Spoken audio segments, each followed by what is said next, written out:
Bismillahirrahmanirrahim. Alhamdulillahi wa kafa wa sallallahu wa sallam wa baraka ala nabiyina Mustafa wa ala alihi wa ashabihi al-mustakmilina syaraf amma ba'd. Marhaban ayyuhal ikhwah.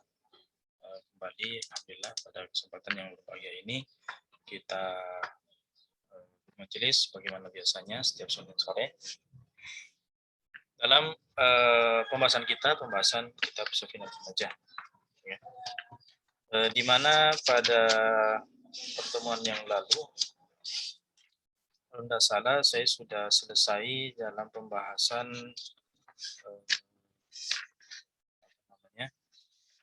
pembahasan tanda-tanda balik sudah ya.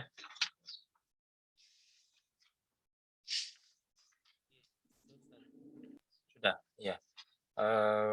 Bagaimana dengan hajar, syarat istinja dengan hajar sudah juga? Sudah ya? Baik. Berarti sekarang kita masuk pada pembahasan yang kedua atau pembahasan berikutnya, yaitu masih berkaitan dengan toharo. Ya, sebagaimana kita ketahui bahwa toharo itu ada maqasidnya, ada tujuannya ya, kemudian ada wasilahnya, ada medianya, dan yang ada juga wasilah. Ya. Wasilatu al-wasilah. Jadi medianya media. Kalau tujuannya maqasidnya kan ada wudu, ada mandi, ada tayamum, ada menghilangkan najis ya. Itu dari segi apanya? Dari segi maqasidnya, tujuan daripada taharah. Kemudian dari segi wasailnya, medianya ya. Itu ada apa? Ada air, ada tanah, kemudian ada hajar ya. Dan terakhir apa? Ada samak ya. Kemudian wasilah wasilatu al-wasail, wasilahnya media daripada media itu adalah bejana dan ijtihad ya, bejana dan ijtihad. Baik, berikutnya pembahasan kita adalah kita akan masuk dalam salah satu maqasid daripada taharah, yaitu pembahasan tentang wudhu ya, pembahasan tentang wudhu. Ya. Di mana penulis di sini mengatakan furudul wudu'i sittatun ya. Jadi wudu itu, rukun wudu, perkara yang wajib di dalam wudu itu ada berapa? Ada sitah, ada 6. Pertama rukun, apa yang dimaksud dengan rukun? Nah, kalau di sini disebutkan furud. Furud itu adalah perkara yang wajib ya. Jamak daripada fardhu. Sedangkan fardu yang dimaksud di sini, perkara yang wajib yang maksud di sini adalah rukun. Artinya perkara yang wajib dalam suatu ibadah ya. Itu namanya apa? Rukun.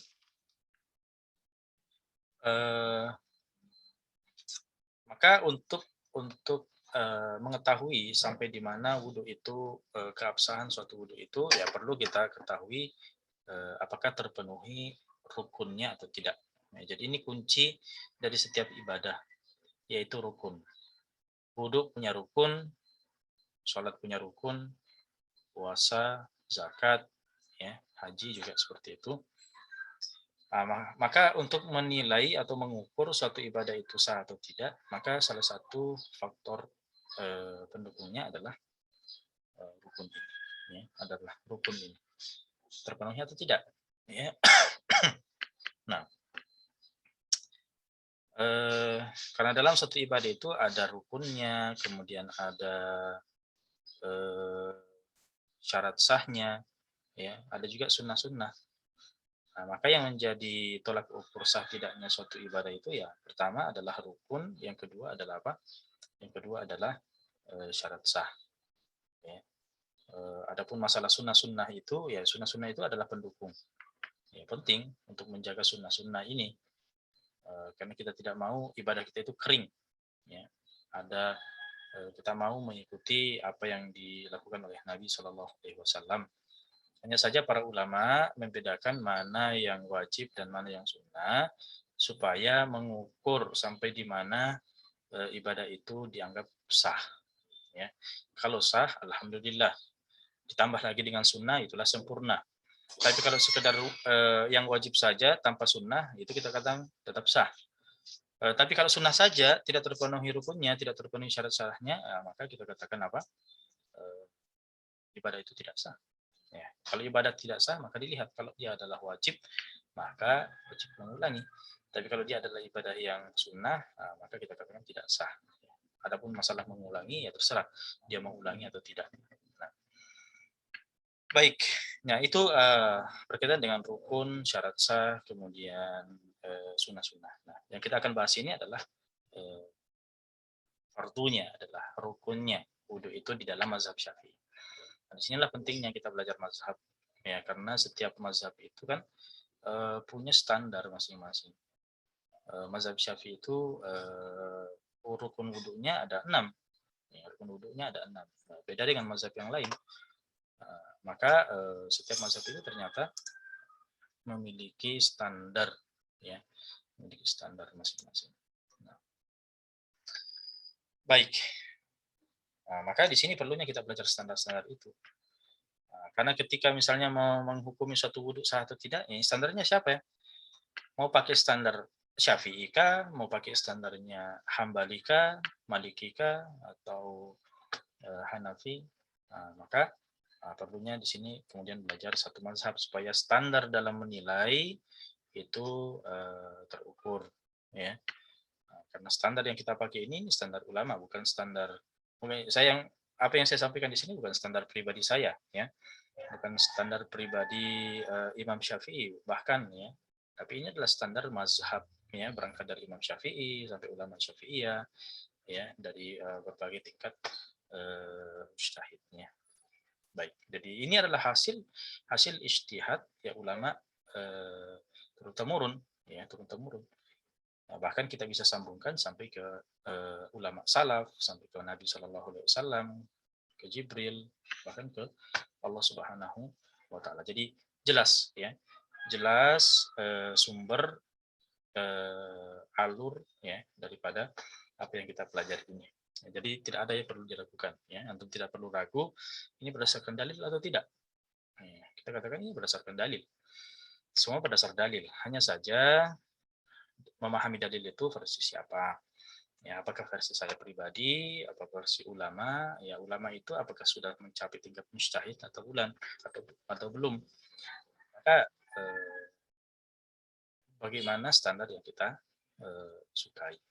Nah, tentunya tidak ada lagi standar yang lebih baik, ya, kecuali standarnya para ulama yang sudah mencapai derajat mujtahid, ya. Apalagi kalau ulama mujtahid itu berkumpul dalam satu metode yang sama dan kemudian melakukan ijtihad jama'i, ya, turun temurun, ya, ratusan bahkan ribuan tahun lamanya. Itu lebih berkualitas, ya, hasil ijtihadnya dibandingkan hasil ijtihad saya pribadi, ya, dan seterusnya.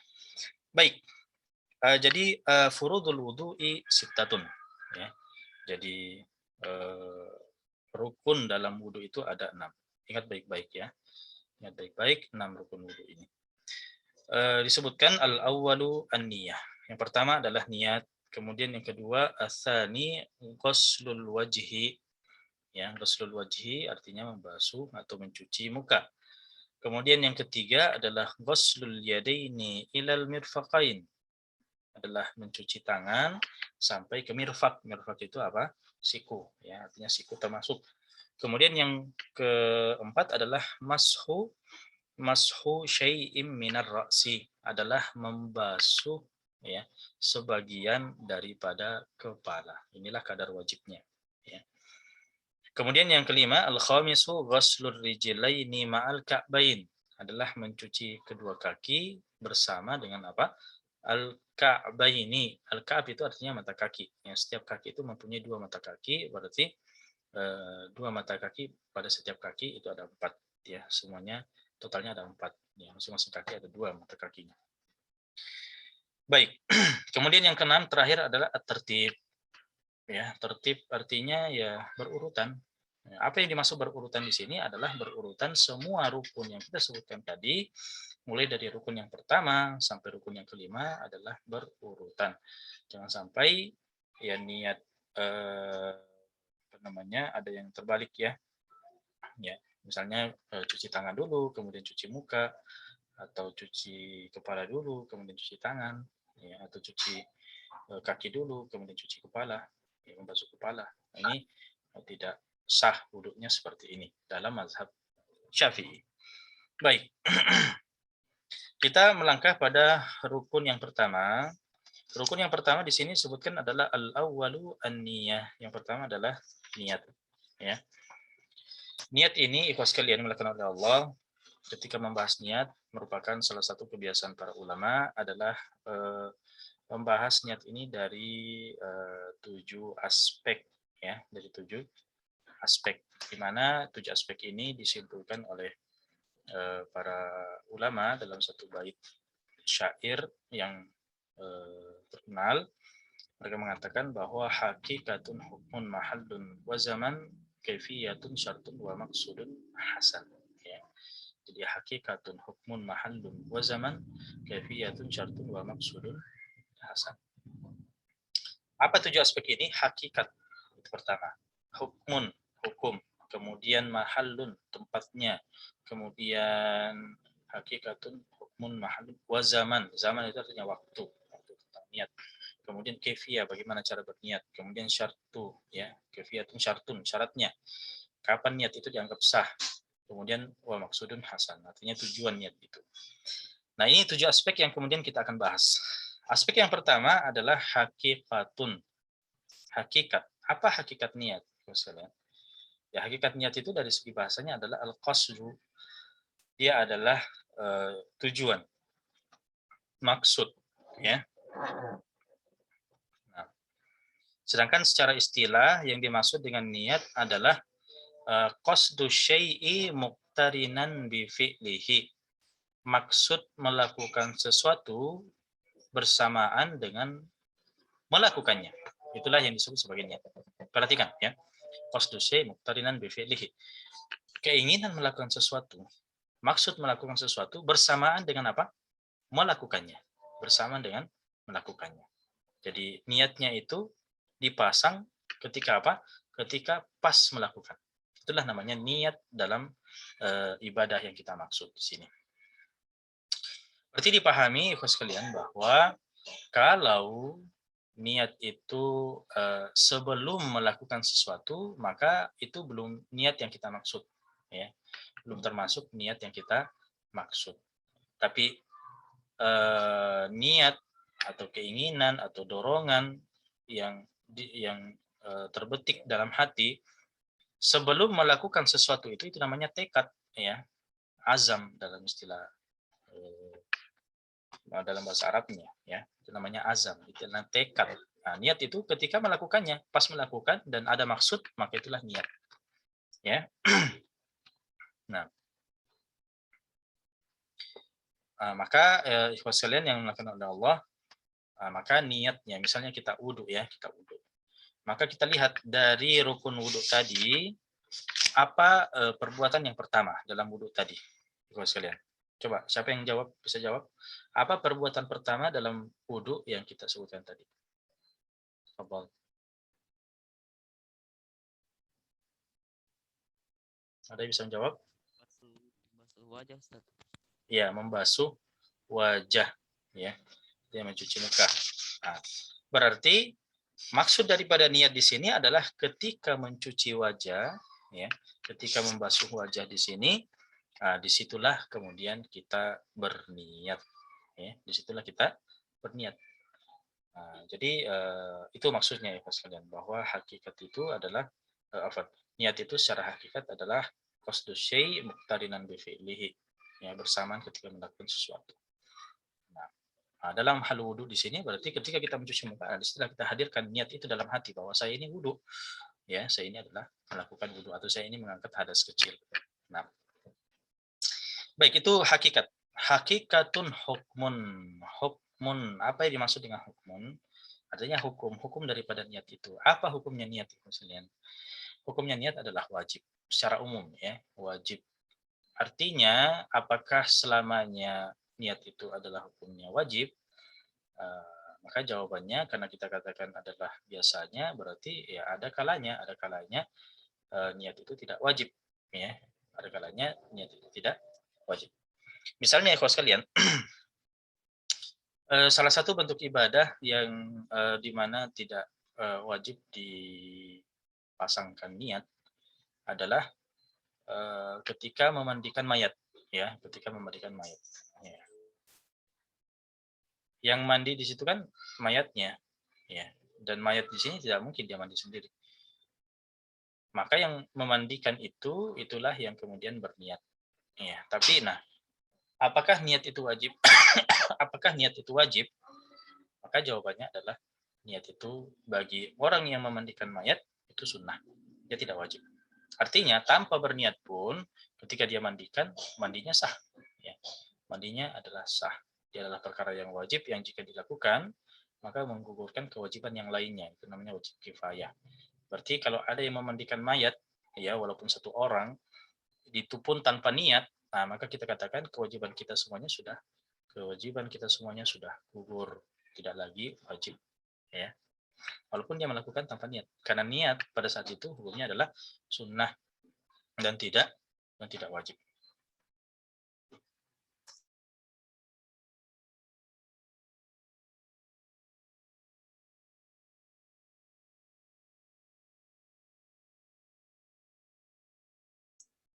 Baik, kita lanjutkan.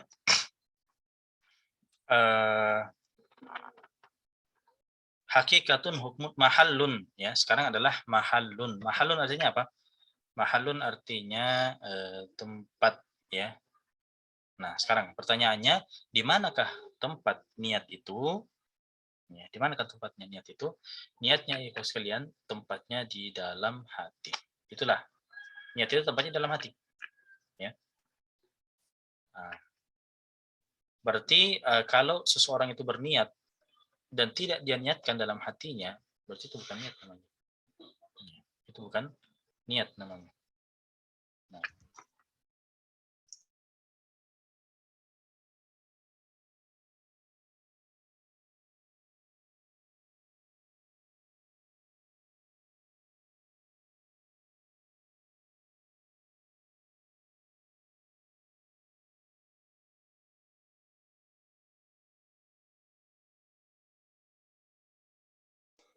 ya, jadi hukum niat itu adalah tempat niat itu adalah dalam hati. Nah, sekarang pertanyaannya, bagaimana hukum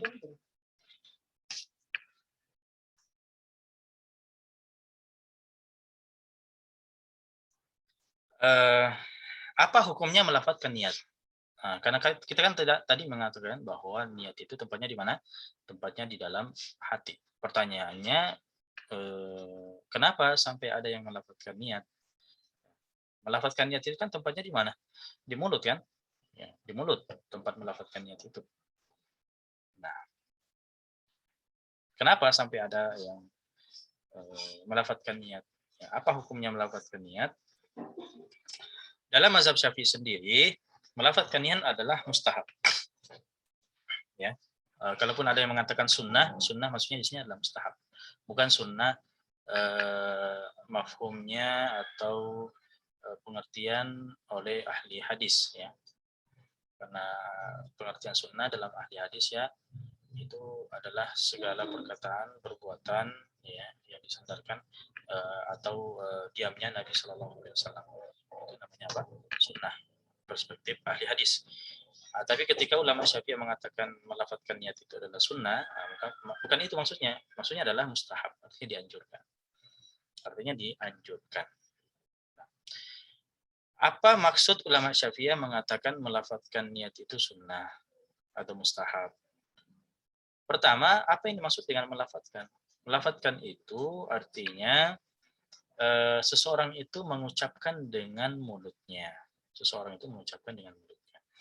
Dan mengucapkan dengan mulut, dengan lisan, itu ada dua macam. Itu ada dua macam. Pertama, ketika seseorang itu mengatakan sesuatu ya, dengan lisannya, mengucapkan sesuatu dengan lisannya, tidak terlepas dari dua hal. Ya. Entah dirinya sendiri yang mendengarkan tanpa didengarkan oleh orang lain, atau didengarkan oleh dirinya dan orang lain. Itu ada dua macam, namanya melafadzkan, ya, melafadzkan sesuatu. Nah, kalau yang mendengarkan itu adalah dirinya sendiri tanpa orang lain, maka itulah namanya sir. Itulah namanya apa? Sir. Ya. Kemudian kalau seseorang itu melafadzkan, dia sendiri mendengarkan dan didengarkan juga oleh orang lain, maka itu bukan sir namanya, tapi jahar. Ya. Tapi adalah jahar. Nah, maka ikhwas sekalian, ketika melafadzkan niat ini, mana yang dimaksud oleh ulama Syafi'iyah? Apakah sir atau jahar? Nah, maka di sini kita sebutkan bahwa ulama Syafi'iyah tidak memaksudkan yang kedua. Yang kedua tadi apa? Menjaharkan, ya, sampai didengarkan oleh orang lain. Bukan itu maksudnya ulama Syafi'iyah. Tapi maksud ulama Syafi'iyah artinya adalah dia ucapkan, ya, ya, walaupun yang mendengarkan itu adalah hanya dirinya sendiri. Nah, jadi itu maksud daripada dari melafadzkan niat, ya. Jadi bukan menjaharkan, jangan disalahpahami. Ya. Jadi ulama Syafi'i itu dia mengatakan menjaharkan. Kemudian yang kedua, apa maksud daripada melafadzkan niat ini? Sampai mereka mengatakan itu adalah dianjurkan. Nah, maka maksudnya adalah liusa ida apa namanya, al-lisan, ya, al-qalbah. Jadi supaya lisan itu, mulut itu membantu niat, menghadirkan niat di dalam hati. Ya, membantu niat menghadirkan, membantu hati untuk menghadirkan niat. Ya, sebab begini, Pak sekalian. Seseorang itu ketika berniat, ya misalnya tadi ketika wudhu, ketika mencuci mukanya itu, orang yang langsung hadir dalam hatinya bahwa dia berniat wudhu, itu tidak masalah. Yang jadi masalah ibu sekalian, kalau dia kemudian berwudhu, sudah mencuci muka, kemudian mencuci tangan, baru dia ingat, saya sudah berniat apa belum? Saya sudah berniat apa belum? Maka disinilah ibu sekalian, untuk memudahkan menghadirkan niat itu ketika mencuci muka, maka disitulah kemudian dianjurkan baginya untuk melafadzkan terlebih dahulu. Supaya apa? Supaya nanti ketika mencuci muka, dia sudah mantap menghadirkan niat itu di dalam hati. Ya, itu maksudnya, itu sekalian. Artinya, ya kalau memang kita sudah bisa menghadirkan niat ketika apa? Ketika wudhu itu, mencuci muka, atau ketika takbiratul ihram, ketika sholat, ya, ketika membaca Allahu Akbar, niat hadir pada saat takbiratul ihram itu bagus. Masalahnya, ibu sekalian, masalahnya, apakah ketika kita takbiratul ihram, apakah semuanya menghadirkan niat pada saat itu? Apakah terbetik dalam hatinya saat itu bahwa dia sholat? Sholat apa? Sholat wajib. Wajib apa? Wajib zuhur. Apakah hadir seperti itu ketika dia melakukan sholat? Maka disinilah untuk mudah mendatangkan perkara-perkara yang diminta di dalam niat, maka dilakukanlah pelafazan niat itu di awal.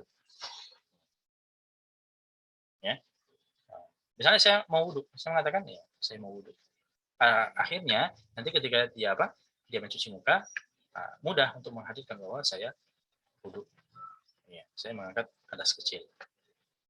Ketika takbir, kita sudah tentukan memang sebelum masuk sholat bahwa saya ini sholat apa?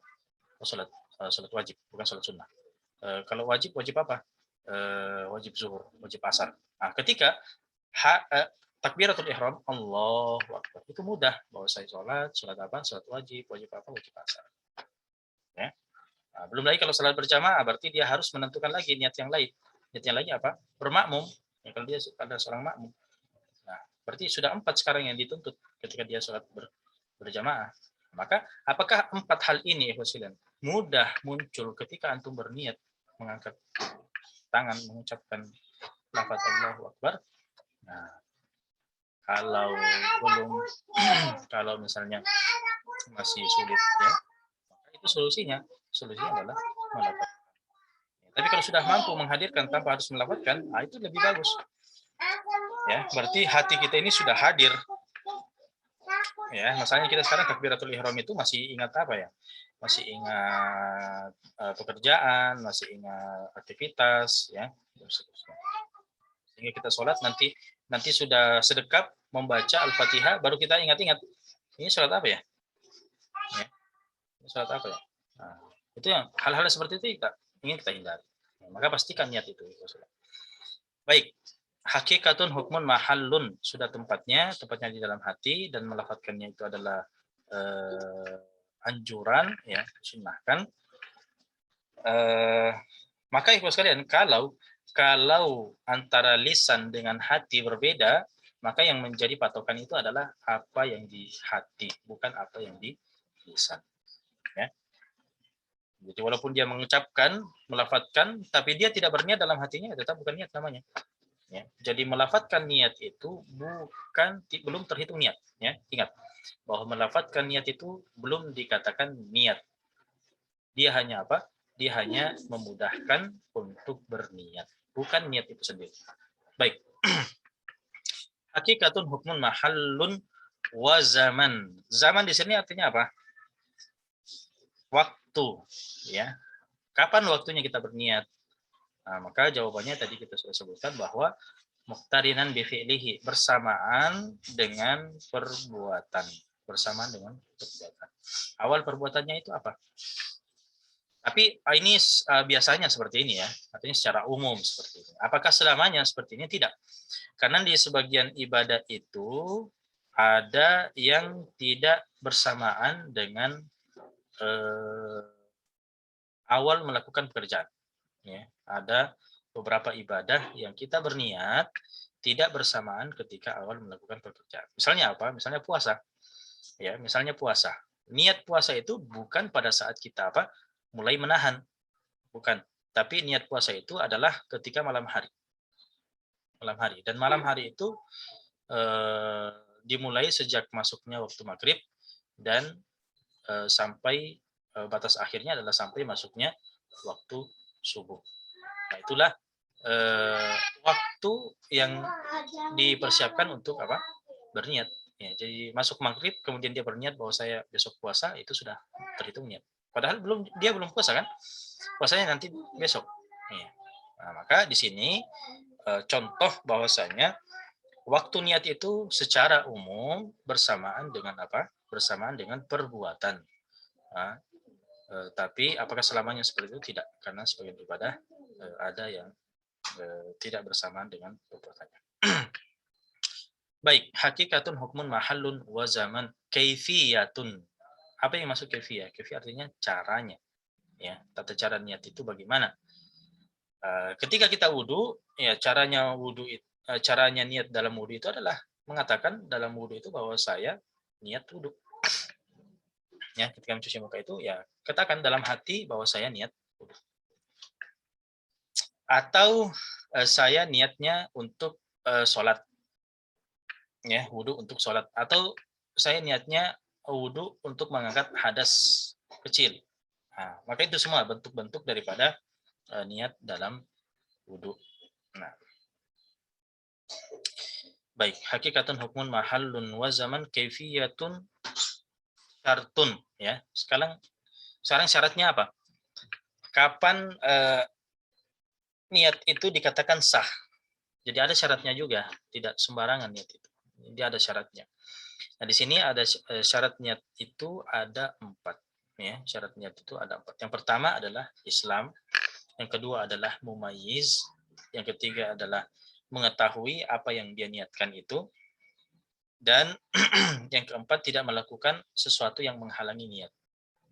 Ya, sesuatu yang menghalangi niat atau bertolak belakang dengan niat. Ini 4 syarat ya. Jadi 4 syarat ini harus terpenuhi sampai dikatakan niat itu sah. Yang pertama Islam. Berarti kalau dia adalah non muslim kemudian walaupun dia berniat sholat, ya sholatnya tetap tidak niatnya tetap tidak sah. Ya, tetap tidak sah. Atau dia adalah orang yang murtad, ya, tetap tidak sah niatnya. Kemudian yang kedua adalah mumayyiz. Mumayyiz itu artinya orang yang sudah membedakan, yang bisa membedakan, yang bisa membedakan mana yang baik dan mana yang buruk. Ya, itu ada dua. Entah dia adalah anak-anak yang sudah menginjak usia mumayyiz, ya biasanya ulama itu mengatakan 7 tahun.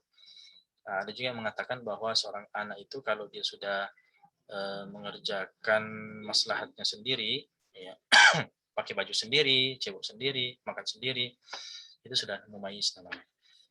Ya. Nah, dan yang kedua adalah orang yang berakal, ya, karena orang yang tidak berakal itu bukan mumayyiz namanya. Ya.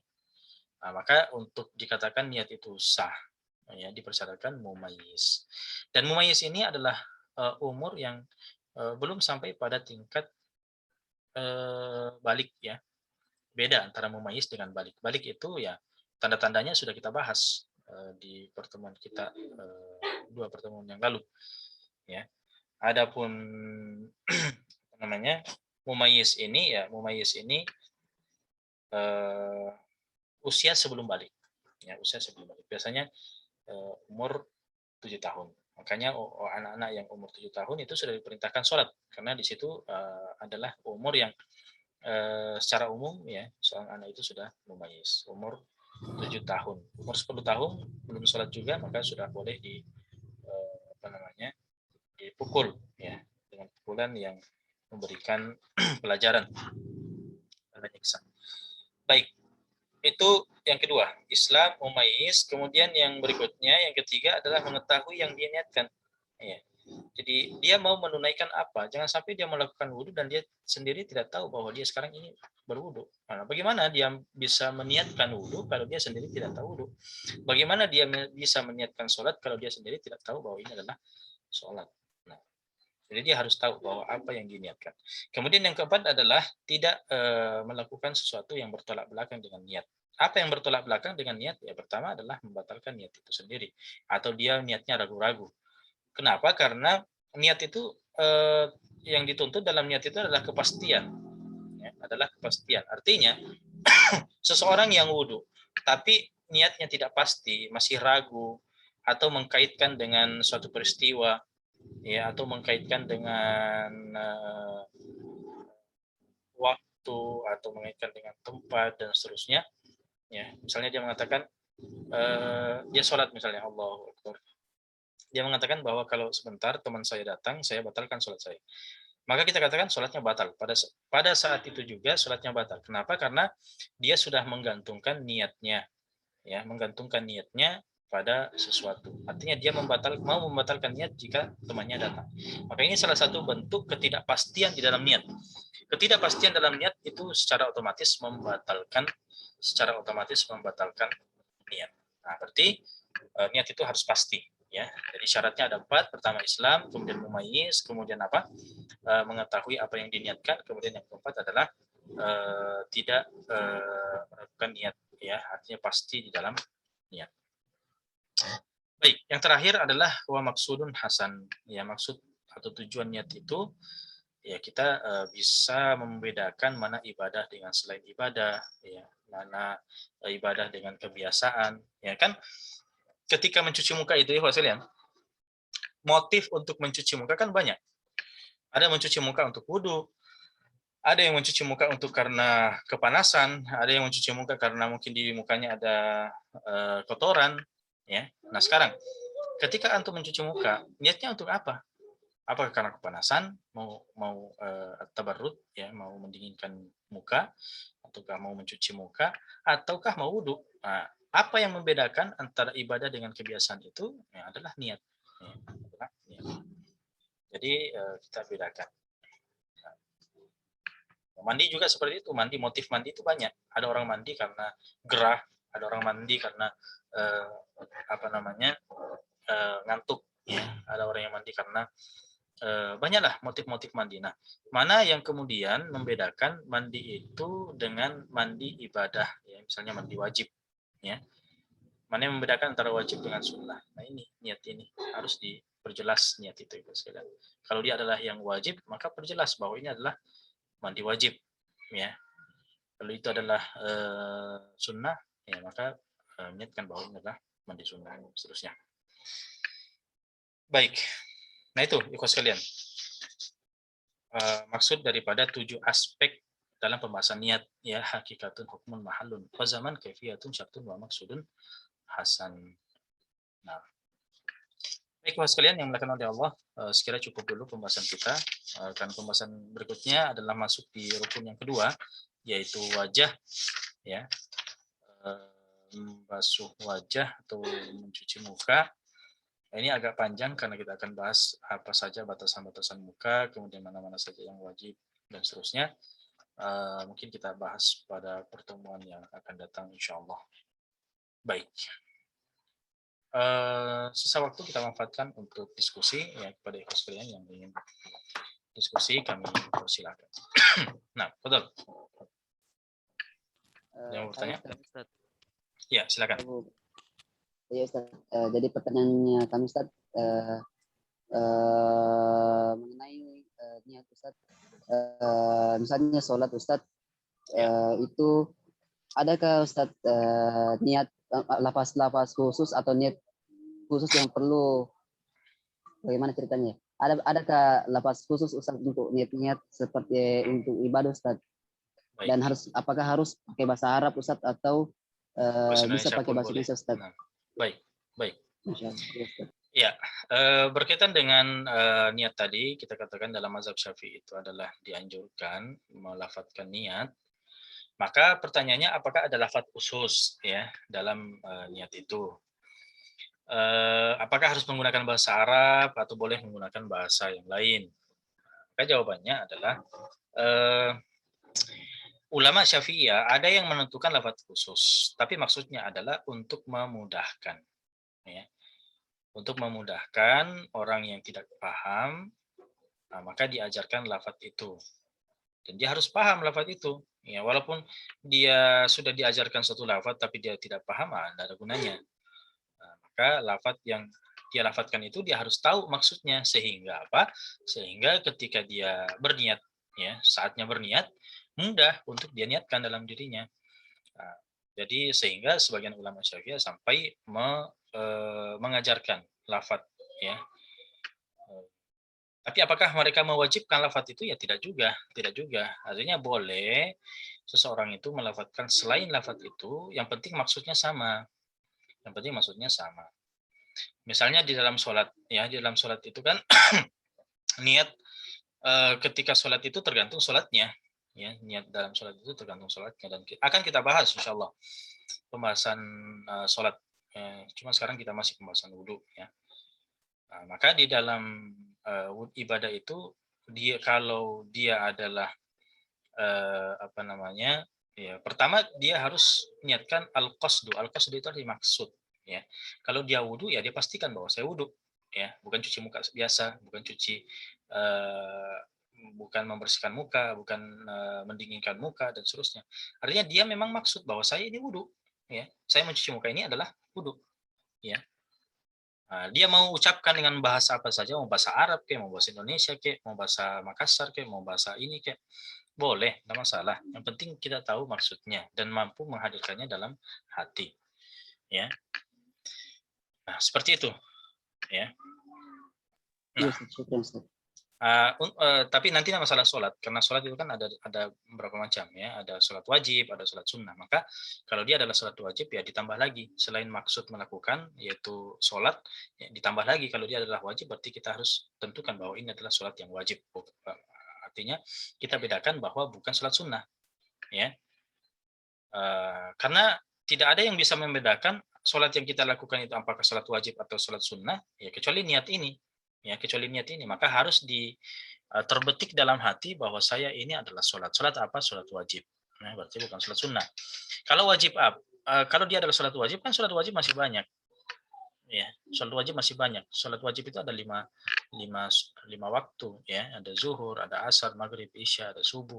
Nah, tentukan ketika berniat itu dihadirkan dalam hati. Ya, makanya kenapa sampai ada lafaz misalnya mengatakan usolli fardhu az-zuhri, usolli fardhu al-asri, usolli fardhu al-maghribi. Nah, itu dalam bahasa Arab seperti itu diajarkan dalam buku-buku. Ya, artinya seorang itu maksud usolli itu artinya saya sholat. Ya, fardhu artinya dia menentukan bahwa ini adalah sholat wajib. Maghrib misalnya, ya dia tentukan dari banyak sholat wajib yang dia ingin lakukan adalah sholat maghrib. Selebihnya, selebihnya itu tidak wajib. Ya, ada yang mengatakan dia tentukan rakaatnya, kemudian mustaqbilul kiblat, kemudian lillahi ta'ala dan seterusnya. Itu tidak wajib. Ya, itu tidak wajib. Nah, yang wajib tadi kita sebutkan. Tapi kalau dia posisinya adalah seorang makmum, ya ditambah lagi niatnya apa? Makmuman. Ya, saya bermakmum. Ya, jadi ketika dia takbiratul ihram dihadirkan semua itu. Belum lagi kalau dia niatnya qasar, menjadikan 4 rakaat menjadi 2 rakaat, ya, salat zuhur kah, salat asar kah, salat isya kah, ya, dia menjadikan 2 rakaat, maka ditambah lagi niatnya qasran, ya. Nah, berarti kalau dia adalah terkumpul semuanya, ya, usolli fardha az-zuhri ma'muman qasran. Ya. Itu ada 5. Bisa tidak antum hadirkan semuanya itu? Antum sudah wudhu, sibuk, langsung takbiratul ihram, bisa tidak langsung hadir semuanya itu dalam satu kali niat? Nah, alhamdulillah kalau bisa. Ya, tapi kadang sebagian orang ya sulit. Nah, makanya sebelum takbiratul ihram dia ingat baik-baik, ya. Paling tidak seperti itu, dia ingat baik-baik bahwa saya ini mau ngapain. Saya sholat apa? Sholat wajib. Wajib apa? Wajib zuhur. Bermakmum. Nah, maka ketika takbiratul ihram dia hadirkan semua itu dalam hatinya. Ya, hadir dalam hatinya bahwa dia sholat wajib, wajib zuhur, bermakmum. Paham ya maksudnya? Alhamdulillah paham Ustaz. Nah, ada yang lain, Fadl? Afwan, kami Ustaz. Iya. Ya, yang ingin kami tanyakan tadi sekaitan dengan niat tatkala kita berwudu, misalnya kita mulai dengan sunnah-sunnah wudu, misalnya Ya. Mencuci kedua tangan. Ya. Jadi nanti niatnya Ustaz pada saat mencuci kedua tangan Ustaz atau bagaimana? Baik. Jadi niat di sini ada yang sifatnya wajib, ya. Niat yang wajib itulah ketika kapan?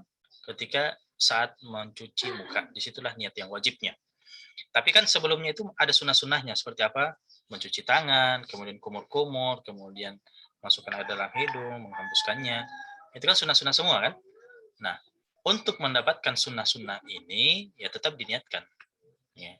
Karena namanya ibadah, ya ibadah apapun, mau itu wajib, mau itu sunnah, tetap diniatkan. Ya, kalau untuk cuci tangan saja kumur-kumur tanpa diniatkan, itu tidak terhitung sunnah. Ya, jadi walaupun perkara sunnah, ikhwas sekalian, itu diniatkan. Bahkan perkara mubah sekalipun, ketika diniatkan, itu mendapat pahala. Antum makan misalnya, antum tidur misalnya, itu kan perkara-perkara mubah semuanya. Nah, maka niatkan, ikhwas sekalian, niatkan itu sebagai sebagai bentuk ibadah. Ya, ketika antum makan, niatkan bahwa ini makan agar saya apa? Agar saya sehat, agar saya bisa beribadah dan seterusnya. Nah, jadi seperti itu, hadir dalam hati. Ya. Nah, tapi wajibnya itu tadi, ya, jangan sampai lewat mencuci muka dan belum berniat juga, maka kita katakan wudunya tidak sah. Nah. Ya. Ya, Masih ada? syukur Ustaz. Ya, afwan. Silakan yang lain.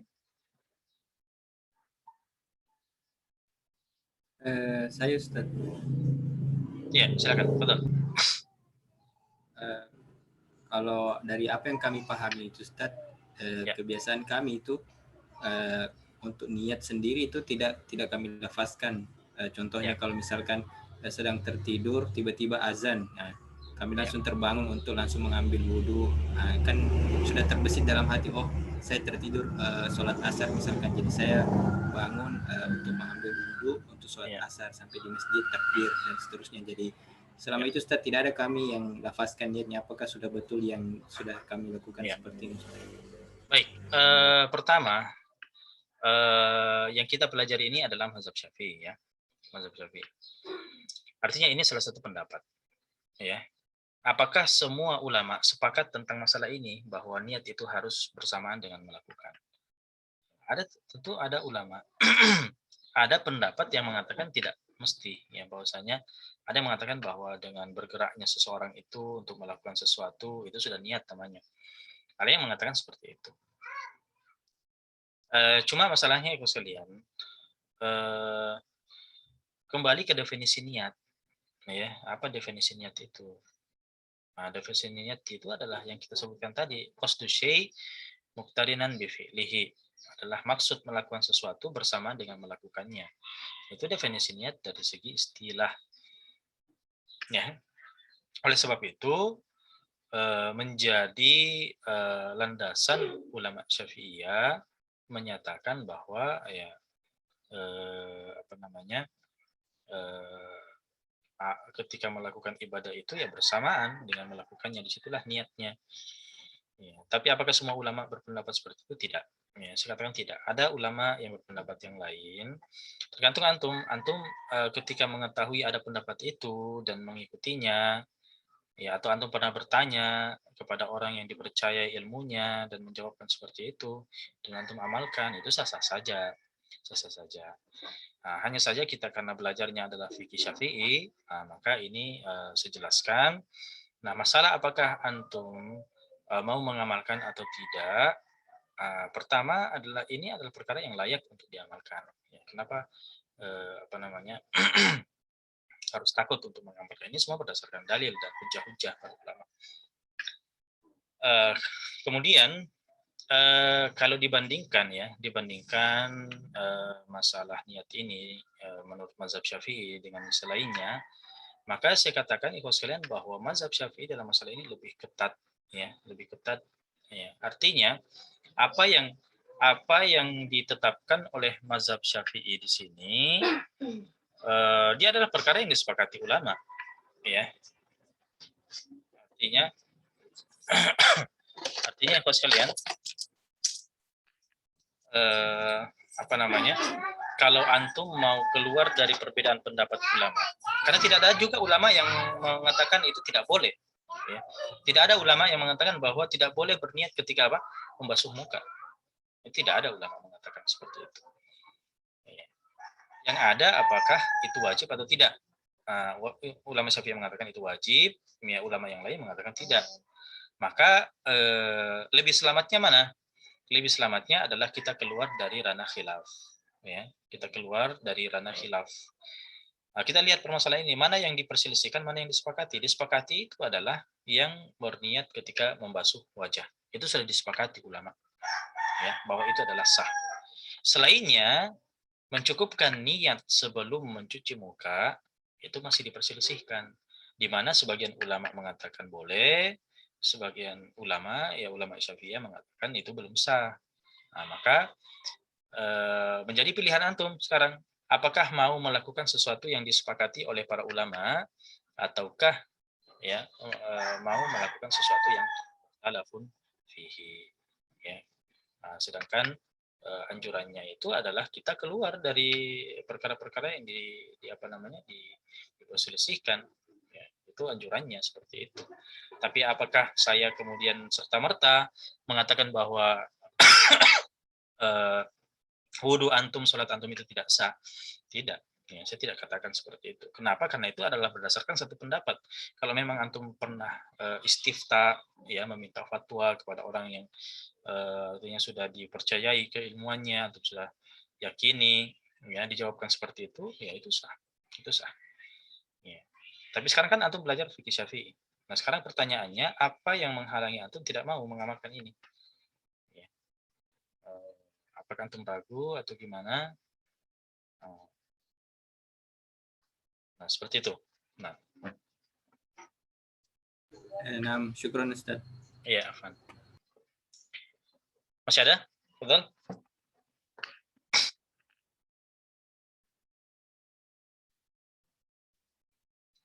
Ya, kalau tidak ada lagi kita cukupkan sampai di sini. Barakallahu fikum wa jazakumullahu khairan. Insyaallah kita lanjutkan pada pertemuan yang akan datang, masih tentang hal-hal yang berkaitan dengan wudu, rukun wudu. Nah, mudah-mudahan ada manfaatnya. Barakallahu fikum wa jazakumullahu khairan. Nasallallahu ta'ala an yanfa'ana bima 'allamana wa an yuwaffiqana lil amali bihi wad da'wah ilaihi. Subhanakallahumma wa bihamdik asyhadu an la ilaha illa anta astaghfiruka wa atubu ilaik. Assalamualaikum warahmatullahi wabarakatuh. Ya, saya pamit. Waalaikumsalam Ya. warahmatullahi wabarakatuh. Syukran Ustaz. Ya. Waalaikumsalam.